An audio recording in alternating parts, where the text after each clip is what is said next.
Hello there. Oh my goodness, you do not want to miss this recipe. What I'm going to share with you in this video are mini spaghetti and meatball nests. This is so cute. This is a great recipe to have in your recipe box. Y'all can hear my little dog over there playing with his toys, Mosley. Anyways, this is a great recipe to have in your recipe box. This is wonderful. Like if you're like me, cooking for two, this is great.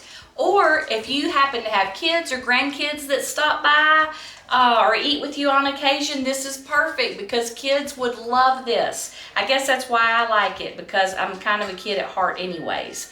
But before I get on into the recipe, I did want to say thank you so much for watching. And if you would like this recipe and all my other recipes, be sure and subscribe to my blog. That's at www.cookitfor2.com, cookitfortwo.com. Also, you can head on over to YouTube. I've got a YouTube channel. You can look at videos there, and be sure and subscribe there and hit that bell. And all that means is every time I put out a new video, you're going to be notified. You can also find me on Facebook, Instagram, and TikTok. So you can find me all over the place, so be sure and check it out. All right, I can't wait to get started on today's recipe. I have one egg here. I'm going to take this egg and I'm going to go ahead and crack this in my bowl, and we're going to lightly whisk this or beat it, okay? We don't want to get a lot of air in it, but we do just want to kind of lightly beat it a little bit and break it up. Now, as you're going to see, I have already prepared ahead of time a few things for this recipe. Just for the sake of filming and everything, it just kind of makes it go a little quicker. So what I have done is I have about 6 ounces of thin spaghetti. That's the spaghetti. You know, it's not that big of a deal if you have regular spaghetti or angel hair and you don't want to buy more, that's fine. Use what's in your pantry. But this is about 6 ounces of thin spaghetti, all right? And I've already cooked that, and I have drained it, and it's just sitting here ready for me to make our little nests. I've got my eggs in here, or one egg in here. Now I'm going to add my noodles in there. Okay, so I have noodles in there. Now what I'm going to do is I have 1 tablespoon of milk, just plain old milk in here. I'm going to add that in. And then right here I have about 1/2 cup of grated Parmesan cheese. Okay, and like I said, I've got that egg in there, which is a good binder. Mosley is just really entertaining us because we have a little bell on the front door that helps him to tell us when he needs to go to the bathroom. And occasionally he just kind of gets a little ornery and he rings that bell all the time. Not necessarily need to go to the bathroom, but he rings it. We've got that egg in there, and you can kind of see it's getting glossy because that egg is starting to coat all of those noodles. And like I said, that's going to be our binder. That's what's going to hold this together and help it to form to these muffin cups. Yes, I said muffin cups. We're going to cook our spaghetti. That's how we make our nests.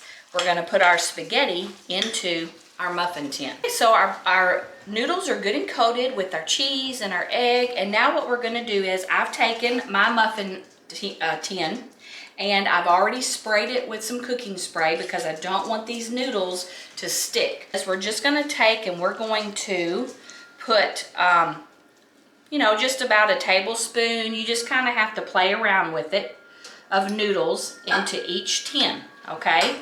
And you're going to take the back of your spoon and you are going to smash those noodles up against the side of your muffin cup or muffin tin. And then you also want to make sure you do have a little bed on the bottom because we're building a little nest, and we're going to put our meatball and some tomato spaghetti sauce on there. So you want sides and a bottom just like a little nest. So I just wanted to show you again before I put these in the oven, or before I continue on so they can go in the oven. If you take your finger as you're doing this and just kind of use your finger to kind of separate your noodles a little bit. That way you can get them, push them up on the sides, and use the back of your spoon, and that will press it down into the middle, and that kind of helps form the little base for your nest. I have already made some chicken meatballs. Now, this is totally up to you. You can get frozen meatballs. They have those in the freezer. You can get turkey, chicken, beef, totally up to you. Just whatever meat of your choice. But I went ahead and, I had some time, so I went ahead and made my meatballs. These are chicken, and of course, this recipe will be on my blog. You'll be able to have the recipe for the meatballs. And, you can use the same recipe, and you can just swap out the different meats if you would like. Or I used oregano in mine. It's like ground chicken, some onion, salt, pepper, garlic, oregano. And if you don't like oregano, you could put Italian seasonings or whatever seasoning that you like. Okay, so we're gonna put one meatball in each one of our little nest. You wanna kinda make sure it's in there secure. Use a little pressure, push it down in there. Okay. I think we're gonna have a few left. We might just have to snack on. All right. Yeah, I might ought to taste this just to see if it's good.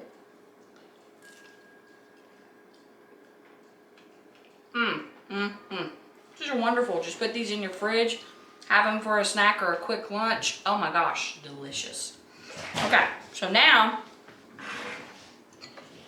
I have just some regular spaghetti sauce that's been heating in the pan, and I always kind of zhuzh up my spaghetti sauce a little bit. I added a little bit of extra garlic and oregano, and I had that heat up, kind of just simmer low just for a little bit while I was getting everything ready. So now we're going to take our spaghetti sauce and we're going to spoon about a tablespoon over each one of our little nests. Just kind of cover up that meatball.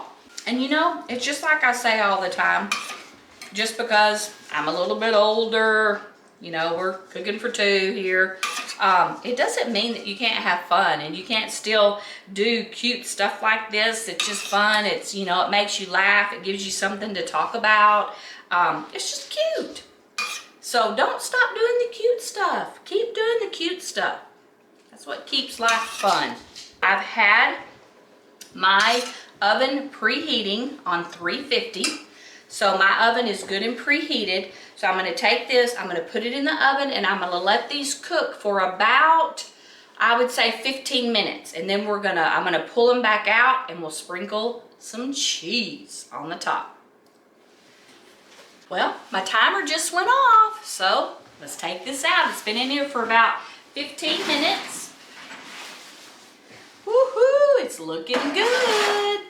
All right, now what we're gonna do is we're gonna take some cheese and we're gonna sprinkle. This is just a mixture. I have some mozzarella cheese in here and some white cheddar cheese.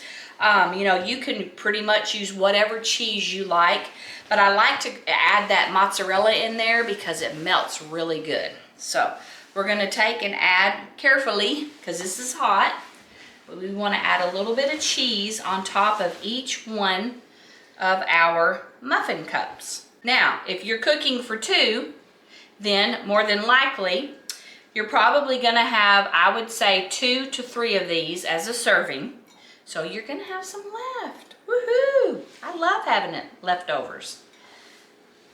These probably, you could even stick them in the freezer once they cooled really well.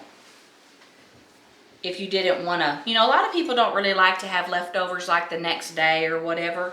So you probably could just stick these in the freezer, and then you could wait for a week or 2 or a month and then have this cool little meal again. All right, we're almost finished here. Kind of look around and see some maybe that kind of feel a little left out, like they didn't get as much cheese as the other ones. We're gonna stick these back in the oven for about 2 to 5 minutes. Just keep a close check on them, because you know, everybody likes, some people like it just barely melted, some people like it even to get a little bit, you know, brown. So however you like your cheese melted, it's gonna be about 2 to 5 minutes.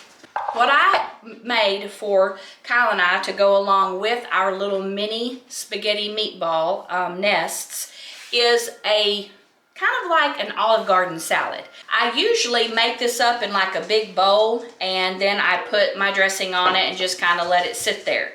But tonight I decided I was just going to kind of do little individual bowls, because you know, this salad is not good after it sits, because you put the dressing on it and the salad, the lettuce gets like limp and soggy, and it is just not good. So I decided, instead of, you know, not knowing for sure how much we would eat and doing the whole bowl, I just made us individual salads. And babe, would you hand me those croutons? I forgot them. And so what I have in here is I have some romaine lettuce cut up, and I have some, thank you, some sliced tomatoes, black olives. I have some pepperoncini peppers cut up a little bit, some purple onion, Parmesan cheese, and then I had some sourdough rolls left. So I took those and I made some homemade croutons. If you don't want to do homemade croutons, you can use regular bread. It doesn't have to be rolls or sourdough, but if you want to just buy them, or you can just do without. But so what I'm going to do is, I've got just some regular Italian dressing, and I'm going to go ahead, so it kind of gives it just a little bit of time to, you know, soak into the croutons and to the tomatoes and all this goodness in the salad.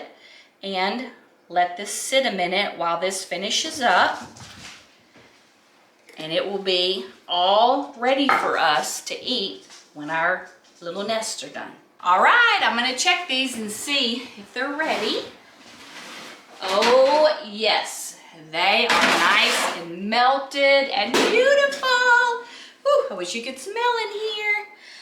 So what you want to do now is, you want to take your whole muffin tin, and you want to go ahead and put it on a cooling rack and let it cool like this for probably about 10 minutes or so, maybe 15, just because you want to give it time to set up, so that when you pull it out of the muffin cups, it's going to hold together. And you put it on this cooling rack so that you can get air all the way around it, and it's not just soggy on the bottom. We are going to let this cool for about 10 or 15 minutes in the cooling rack, and we'll come back. I really do hope you try this recipe and that you love it as much as we do, because this is delicious. Thanks again for watching. Lord bless you.